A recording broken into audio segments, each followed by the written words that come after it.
전 이화여자대학교에서 가르치고 있는 기독교 윤리학자이고요. 기독교 학과 저희 학교 신학 커리큘럼을 가지고 있는 기독교 학과에서 가르치진 않고요. 교양교육을 가르치고 있습니다. 그래서 저는 주로 기독교인과 비기독교인의 정체성이 드러나지 않는 종교성을 배제한 커리큘럼을 이제 짜서 학생들에게 저희 학교의 기본 크리스찬 정신, 인간 사랑을 어떻게 학생들에게 교양 차원에서 공유하고 가르칠 수 있을까, 그 부분을 한 10년 정도 가르치고 노력해 왔습니다. 오늘 어떻게 보면 궁극적으로 같은 소리일 수 있는데요. 예언자의 목소리는 그래야 된다고 생각해요. 저는 구약성서 시대부터 또 예수님의 목소리, 또 오늘 박덕훈 목사님의 말씀, 아주 본질적으로 아주 같은 이야기라고 생각합니다. 현실에 어떤 사람들의 살아가는 어떤 각자의 애환들이나 고통들이 이제 있을 거거든요. 근데 그것보다도 무조건 전달돼야 되는 메시지는 분명히 있을 거라고 생각합니다. 그건 끊임없이 모든 그리스도인들에게 절대적인 기준으로서 전파되어야 된다고 생각해요. 그런데 아마 여기 계신 혹은 또 온라인으로 앞으로 들으실 많은 분들께서는 듣자마자 맞아 하실 분들도 계시겠지만, 저처럼 안절부절하면서 좀 어렵다, 너무 어렵다라고 이제 고민하시고 또 죄책감 가지시고 그럴 분들도 있을 거라고 생각해요. 이집트를 탈출한 이스라엘 사람들이 계속 그 무리가 정말 그 모세 이야기를 들었다가 또 후회하기도 하고 모세에게 따지기도 하고 이러한 어떤 어떤 의심의 과정을 겪잖아요. 그 단순히 믿음이 약해서 만이기도 하긴 하지만 어쨌거나 저와 같은 사람은 그 무리 중에 있는 한 사람인 것 같아요. 그 무리 중에 있는 한 사람으로서 우리가 이 예언자 정신을 어떻게 들을 수 있을까? 우리가 제가 이 제목을 받았을 때 이제 만몬의 시대를 넘어서다 해서 제가 좀 이제 많이 이제 걸렸어요. 넘어설 수 있을까? 2000년 동안 못 넘어선 것을, 아니 그 이전부터 넘어서지 못한 것을 갑자기 저한테 넘어설 방법을 물어보신다면, 저는 예언자 정신을 굉장히 중요하게 생각하지만 제가 예언자는 아니거든요. 그래서 여기서 막 그거를 얘기할 수 있는 사람은 아닌데, 그래서 이제 물음표를 이제 쳤습니다. 더군다나 지금 교회가 이건 좀 너무 어려웠던 이야기였던 것 같아요. 만몬, 이제 신약성서에 아까 목사님께서 말씀하셨던 마태복음 6장의 산상수훈에서 하나님과 재물을 동시에 섬길 수 없다라는 명백한 예수의 가르침에서 나오는 단어죠. 아랍어의 기원을 둔 단어라고 합니다. 이 단어는 기본적으로 뭐 돈, 물질적 부를 뜻하고 있지만, 그냥 어떤 객관적인 부를 지칭한다기보다는 그것을 탐하는 인간의 근원적인 어떤 탐욕과 관련된 부를 가르칠 때 이제 만몬이라고 하기 때문에, 여기에 일종의 만몬주의라고 할 수 있는 물신 숭배의 사상이 이 단어에 핵심적으로 들어가 있는 단어라고 할 수 있죠. 마태복음 6장입니다. 마태복음 6장 그 빨간색에 있는 부분이 방금 말씀드렸던 부분인데요. 이 부분은 우리가 가지고 있는 개역성서에 있는 이 부분 전체가 보물을 하늘에 쌓아두라 라는 그러한 타이틀로 이제 임의적으로 이렇게 되어 있습니다. 세 번역본이니까 이거 또 이렇게 많이 잘라서 각각의 타이틀을 또 이렇게 나누었더라고요. 근데 어쨌거나 이걸 전체적인 본문으로 보았을 때 앞에 6장에는 이게 6장 후반부인데요. 6장 앞에 은밀한 구제에 대한 방법에 대해서 이야기를 하고 있고, 또 기도 방법, 외식적으로 금식하는 행위에 대해서 예수님 아주 신랄하게 비판하고 계신 걸 잘 알고 저보다 더 잘 아실 겁니다. 그 다음에 하늘 보화에 대한 이야기를 하고 있습니다. 그래서 이 부분들은 많은 그리스도인들이 사실은 익히 아는 구절들이 많이 등장할 텐데요. 그 부분에서 저한테 익숙한 이 노란색이 있는 부분들을 줄쳐와 봤습니다. 오직 너희를 위하여 보물을 하늘에 쌓아두라. 내 보물이 있는 그곳에 내 마음도 있다. 너희가 하나님과 재물을 겸하여 섬기지 못한다. 목숨을 위하여 무엇을 먹을까, 무엇을 마실까, 몸을 위하여 무엇을 입을까 염려하지 말라. 믿음이 작은 자들아, 그 다음에 너희는 먼저 그의 나라와 그의 의를 구하라. 그리하면 이 모든 것을 너에게 더하시리라.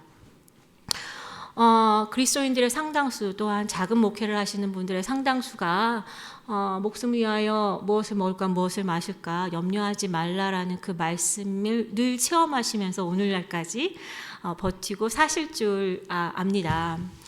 굉장히 힘이 되는 말씀이고요. 정말로 이 말씀 우리가 삶 속에서 체험할 때 이것만큼 정말 큰 축복이 없구나를 우리가 겸허하게 느낄 수 있는 축복인 것 같습니다. 저도 이제 고백하자면 하나님께서 저에게 굉장히 큰 축복을 주셨는데 아까도 제가 프랑스어로 공부했다 그랬잖아요.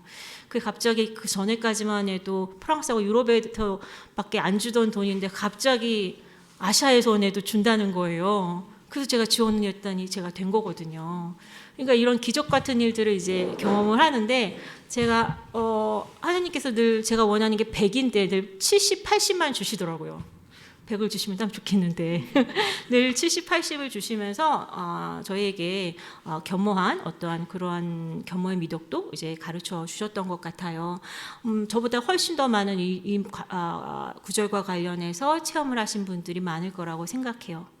그런데 저는 이 구절이 오히려 이렇게 어떤 선량한 그리스도인들에게 어떤 하나님의 어떤 가르침과 우리의 미래에 대한 삶의 어떤 도전과 비전을 체험하게 하는 중요한 말씀이면서 동시에 굉장히 악용되어서 가르쳐지고 있는 구절이 아닌가라는 생각도 사실은 해봅니다. 생각해보면 이 구절에 대한 잘못된 이해가 사실 오랫동안 교회 역사에 또 한국 교회에 이제 존재해 왔다고 생각합니다. 근본적으로 하늘의 보물을 하늘에 쌓아두라라는 이 말씀은 그렇다면 그 하나라 저 나라가 저 세상이 어느 것인가에 대한 우리에게 의문을 주죠. 감사합니다. 다 아시다시피 우리 한국 교회는 이제 죽어서 가는 하나님 나라를 이제 유일한 하나님 나라의 전부로 너무나 많이 이제 가르쳐오고 그랬기 때문에 사실은 그 보화를 쌓아둬야 될 그곳이 어딘지에 대한 많은 오해를 가지고 있습니다. 정말로 죽어서 가는 나라이고 거기에는 유일하게 거기에 보화를 쌓을 수 있는 방법은 교회에 헌금하는 방법밖에 없는 것으로 많은 성도들이 이제 알고 있죠. 이렇게 어떤 기독교의 아주 핵심인 하나님 나라 지금 이 땅에 임하고 곧 완성될 하나님 나라에 대한 그 비전이 제대로 가르쳐지지 못하는 이러한 상황에서 이 저세상에 대한 강조는요. 그러니까 초월적 죽음 이후 초월적이라고도 말하기도 좀 부끄러운 것 같아요. 죽음 이후에 세상에 대한 어떤 미신적 그러한 가치들 어떤 그런 세계관이 우리를 장악하고 이런 상황에서 저 세상에 갈 통로를 쥐고 있는 교권을 쥐고 있는 교회 지도자들, 어떤 교회의 어떤 직제들 이런 것들이 굉장히 강력한 힘을 이제 갖게 되죠.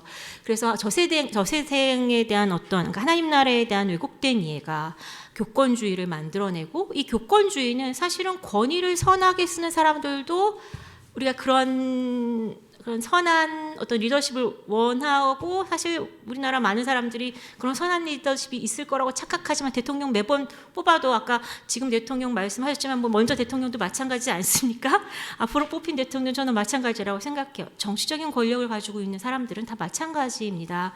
그렇기 때문에 권위라는 것은 권력화되는 일이 아주 그냥 인간의 사회에서는 하나님의 나라가 아닌 이상 너무나 일상적이거든요.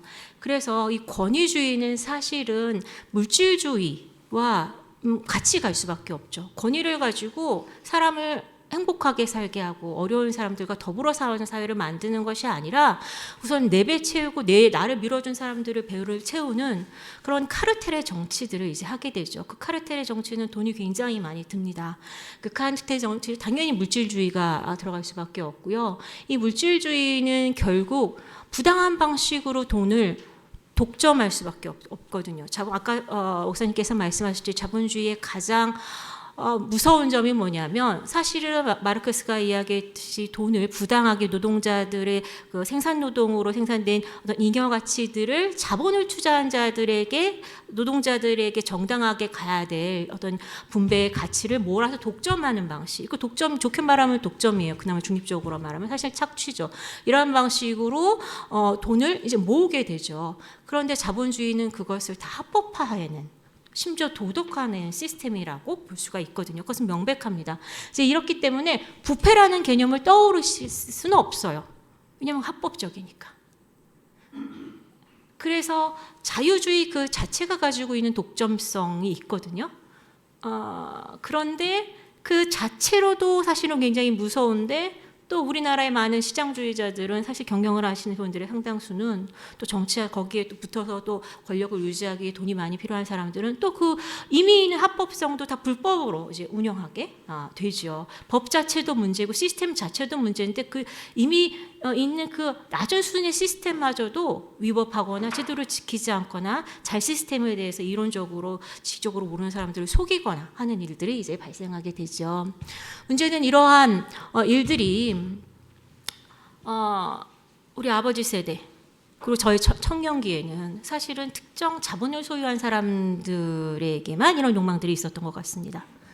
그런데 지금 잘 아시겠지만 주식시장 당연히 기본으로 하시고요. 그죠? 다양한 저는 상품들 이름 모르지만 다양한 방식의 금융 상품들을 통해서 투자하고 그것이 망할 경우에 괴롭고 자살하고 여러 가지 사회적 문제들이 발생하고 있습니다. 이 물질주의에 대한 이러한 욕망이 사실은 특정 권력 집단들 모든 소유권을 이미 가지고 있는 자본가 집단에게만 독점되어 있는 것이 아니라 사실은 그 밖에 밀려난 사람들이 IMF 겪고 금융위기 겪고 하면서 어떤 비정규직 생기고 하면서 한 번 나고 되면 철저하게 나는 이 세상에서 정말 자살밖에 선택이 없는 그런 길들에 내몰리기 때문에 그분들도 왜 나라고 못하겠어 해보는 겁니다. 그냥 목숨을 도약을 하는 것이죠. 그런 도약을 할 수 있도록 대부업체에서 돈도 빌려줍니다. 이러한 방식을 통해 계속 누군가의 정말 그 피를 짜내는 이런 방식으로 사실은 물질적인 욕망들이 확산되고 있고 교회도 거기에 아주 크게 가담하고 있습니다. 이런 상황에서 어떤 선한 가치로 살려고 하는 사람들에게는 반작용이 일어나게 되죠. 당연히 만몬을 따르지 말라고 했으니 만몬을 따르지 않는 금욕적인 삶에 대한 어떤 소망들이 생겨나게 됩니다. 그런데 이 금욕주의는 또 하나의 이데올로기가 될 수 있고 또 율법주의가 될 수 있는 어떤 위험들도 이제 있게 되는데요. 여기까지 흘러가지 않더라도 상당히 많은 선한 그리스도인들이 자기 희생적인 이웃사랑의 문화를 발전시키고 그것이 그리스도교의 핵심 가치라고 생각을 합니다. 그래서 한쪽에서는 교회가 돈을 쌓아서 뭐 생전을 짓고 막 이렇게 하는데 그 한쪽에서는 노숙인들을 위해 밥 나눠주고 병원 세워주지 않지만 그 병원 봉사하고 세계 곳곳을 돌아다니면서 교회 세우고 교육 봉사하려고 하고 우물 파주고 하는 이러한 일들을 끊임없이 펼쳐나가게 되죠. 그런데 아이러니하게 한국교회 이것이 두 개가 공존합니다. 그런데 더 한 단계 더 나아가서 보자면 다만 위선이 아니라 실제로는 탐욕 아니면 사랑 이 둘까지밖에 없는 것이라고 생각하는 것 같아요. 그 중간에 뭐가 있어야 되는데 탐욕에 그러니까 예수님의 말씀이 너무 명백하기 때문에 하나님과 재물로 이렇게 명백하게 되었기 때문에 양자택일로 그 텍스트가 우리에게 전달되기 때문에 우리에게 가지고 있는 것은 그 양자택일밖에 없는 것이라고 어제 느껴지는 것이죠. 그러나 예수의 산상수훈의 그 말씀은 그 자체로 아까 제가 말씀드렸듯이 예언자의 말씀은 그 자체로 어느 시대나 보편적으로 선포되어야 될 가치가 있지만 사도 바울이 고민하는 어떤 교회의 선교의 현장에 고민들이 있잖아요.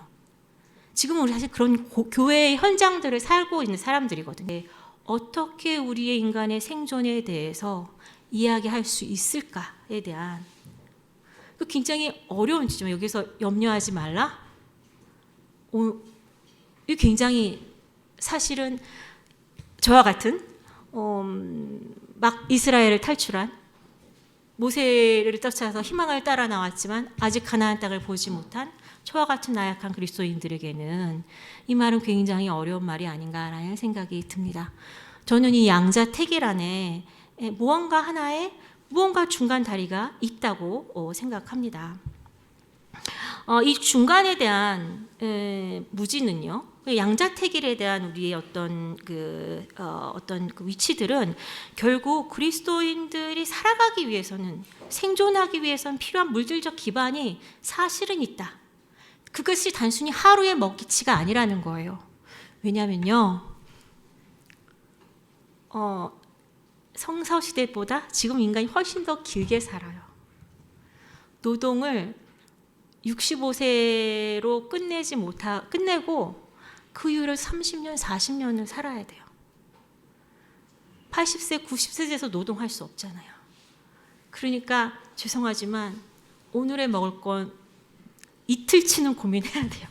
그래야 노년까지 고민할 수가 있어요.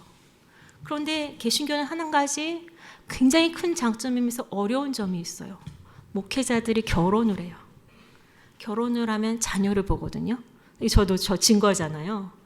이게 카톨릭이나 또 혹은 다른 독신 성직자를 둔 다른 종교와 굉장히 다른 점은, 그래서 기독교의 굉장히 큰 가치이기도 하지만 목회자들이 자녀를 키우면서 일상을 살아가야 된다는 거죠. 웬만한 믿으심 좋으신 분들은 나를 위해서는 나의 오늘에 먹을 것만 있으면 그래도 하나님 앞에 의지하면서 살아가실 분들이 많을 거예요.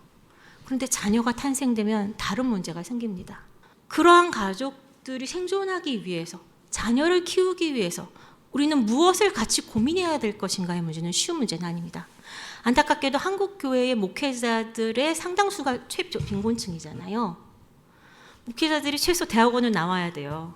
그래서 배운 건 많은데요. 그래서 자녀의 교육률에 대한 욕심도 많은데요. 그게 안 되는 거예요. 저는 그래서 한국 교회의 목회자들이 부패하게 굉장히 쉽게 노출된다고 생각해요.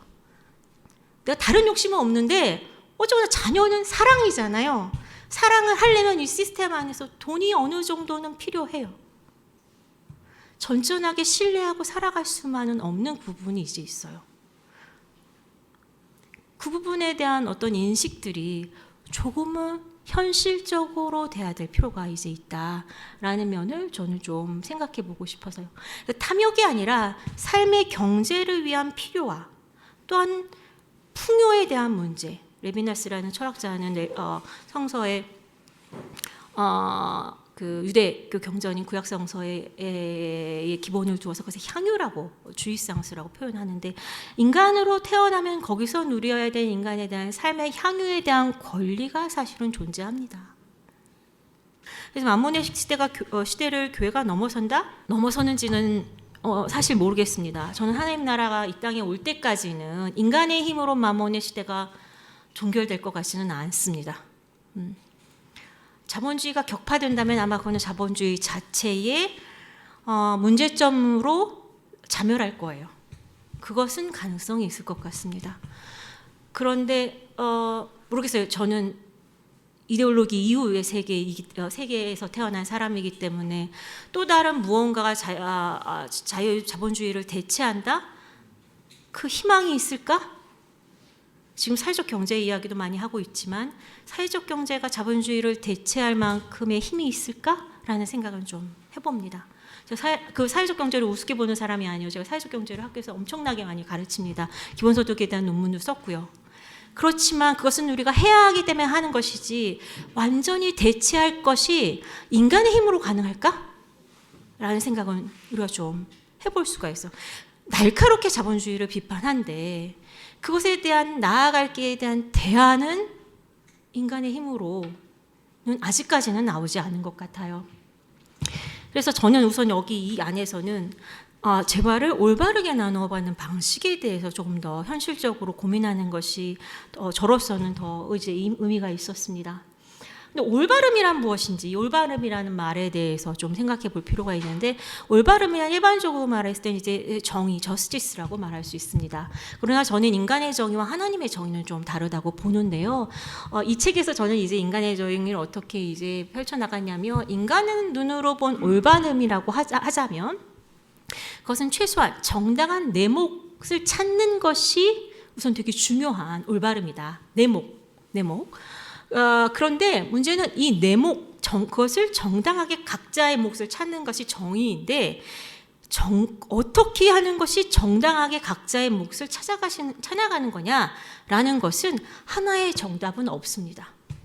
인류의 역사, 경제, 사회적 문화 체계, 인간의 관계가 변화함에 따라 그 시대마다 그들이 이상적으로 믿고 제시하고 지향했던 그 분배의 어떤 이상적 모델, 기준이 이제 다르죠.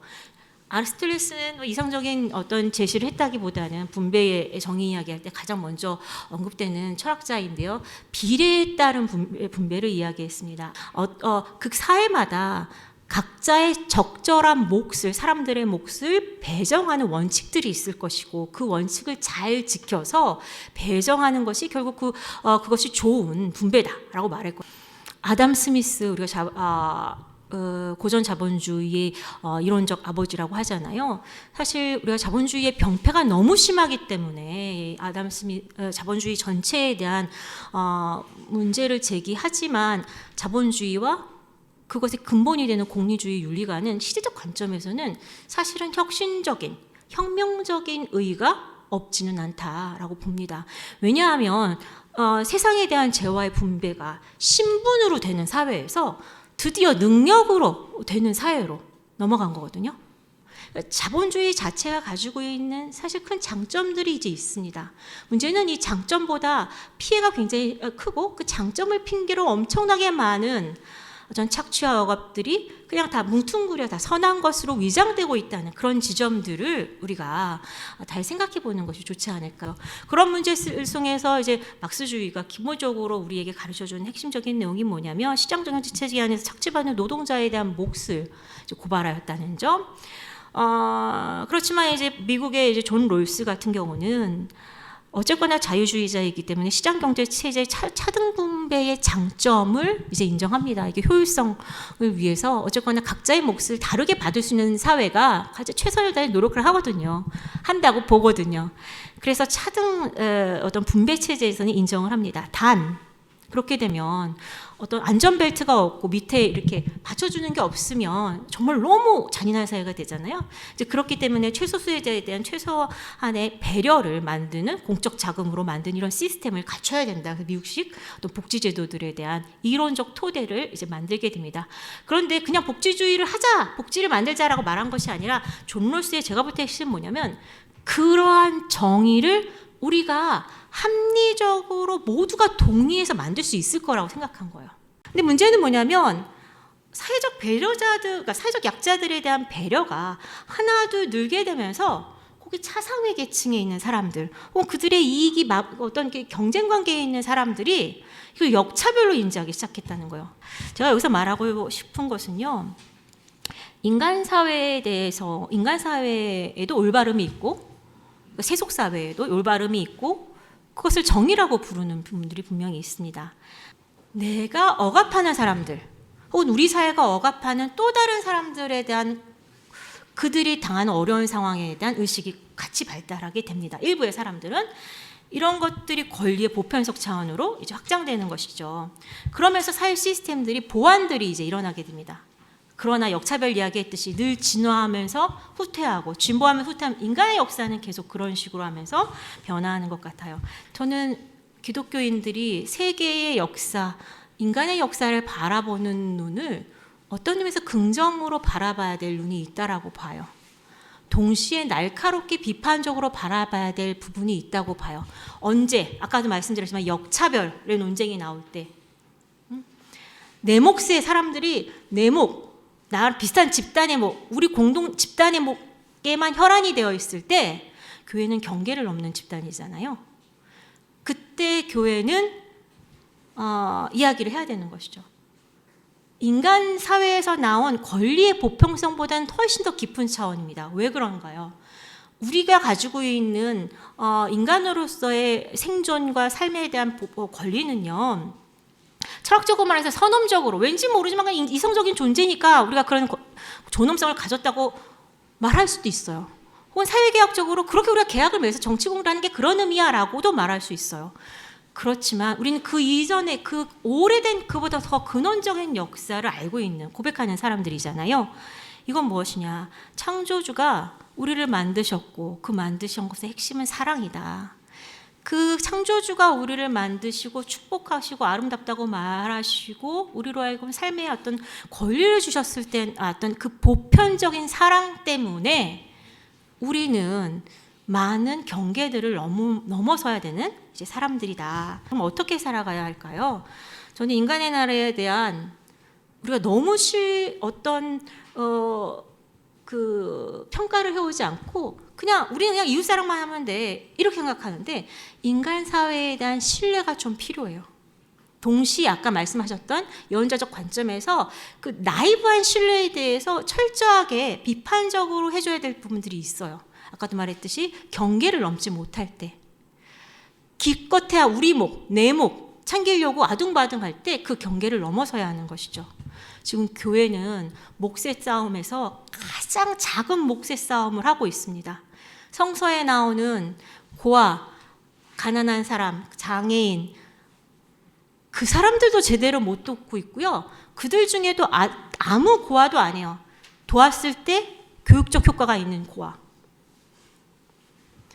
도왔을 때 교회 나올 사람들. 이렇게 굉장히 도움을 필요한 사람들의 약자의 모습을 굉장히 좁은 방식으로 운영하고 있단 말이에요. 성서에 기록된 약자들은 늘 사회 시스템에 발생한 약자들입니다. 2000년이 지났습니다. 사회 시스템이 너무 많이 변했습니다. 약자의 모양이 다릅니다. 약자의 집단이 다릅니다. 어떠한 시스템으로 어떻게 구조받는 그냥 가난한 사람이라고 말하냐면요. 비정규직 노동자들 요즘 비정규직도 아닌 일일 노동자라고 불리지도 못하는 그 사람들의 고통은 보이지 않게 되죠. 그 사람들은 교회가 돌봐야 되는 사람들은 눈에 보이지 않게 돼요. 장애인 설령에 휠체어 밀어주고 그 안에 앉아서 감사합니다. 이런 장애인들은 우리가 도와야 될 장애인이라고 보지만 휠체어 타고 전철을 세우는 장애인은 도와야 될 장애인이라고 보지 않습니다. 성서가 말하는 가르치는 우리가 함께해야 될 이웃사랑에 대한 해석하기 너무나 빈약하다라는 점이 이제 있는 것이죠. 근본적으로 하나님 나라가 가지고 있는 그 예민하고 날카로운 관점에서 세상이 넘지 못하는 경계선을 넘는 것이 가장 중요한 점이 아닌가라는 생각을 합니다. 세상의 정의는요, 우리가 너무 우습게 보면 안 될 것 같아요. 세상의 정의는 하나님의 사랑을 좁지만 당장 어느 정도 실현시키는데 기여를 합니다. 세상의 정의로운 시스템은. 그러나 세상의 정의로운 시스템은 늘 법적 제도 안에서 합법적으로 이루어지기 때문에 늘 법은 현실보다 뒤지고 약자를 오히려 역으로 생산해내는 경우들이 많아요. 기독교의 가르침은 세상의 정의가 보호하지 못하는 그 지점까지 계속 끊임없이 파고드는 것이 기독교의 정의가 아닌가라는 생각을 해봅니다. 감사합니다.